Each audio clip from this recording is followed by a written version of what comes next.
Comment, Rémi Bastien, vous définiriez ce terme de véhicule autonome?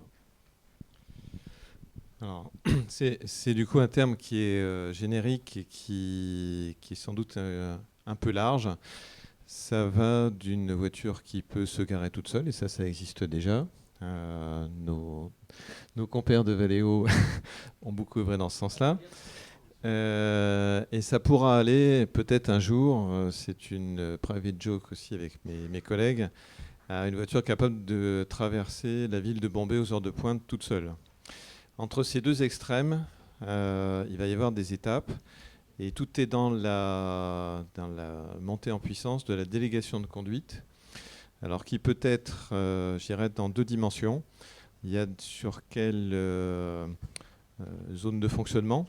Donc ça peut être sur autoroute à basse vitesse, à plus haute vitesse, en changeant de fil. Donc là, c'est finalement le domaine dans lequel la voiture peut prendre le relais.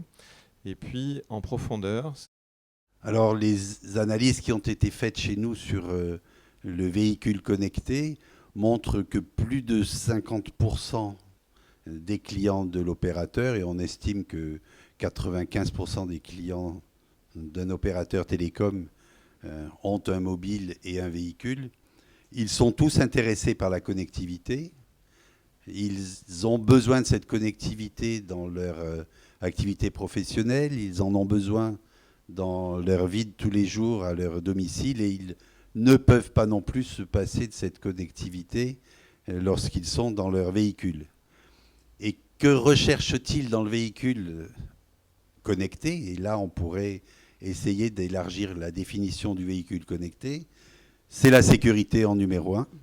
Le véhicule connecté doit apporter aux clients de l'opérateur Orange de la sécurité, de l'efficience, donc une efficacité dans le fonctionnement et la simplicité de son véhicule. Tout à fait. Alors, on a commencé à connecter la voiture pour des raisons de sécurité. On a des voitures connectées depuis 2003, date à laquelle on a lancé l'appel d'urgence. On a aujourd'hui, je crois que c'est 1 600 000 véhicules équipés, donc la plus grande flotte de tous les constructeurs européens. Et c'est bien par la sécurité qu'est rentrée la connectivité, en l'occurrence ce qu'on appelle plus telematics en anglais.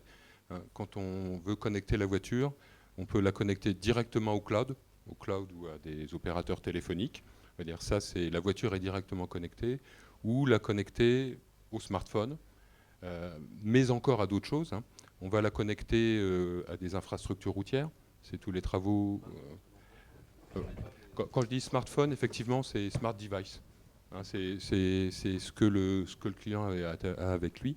Mais on va la connecter, et on y travaille notamment dans le projet Scoop avec Renault, à des infrastructures routières, tout ce qui est coopérative ITS, car-to-car, car-to-infrastructure. Donc on voit que voiture connectée, ça recouvre beaucoup de solutions différentes pour beaucoup de services différents. Oui, vous êtes tous invités à voir notre démonstration qu'on appelle InBlue.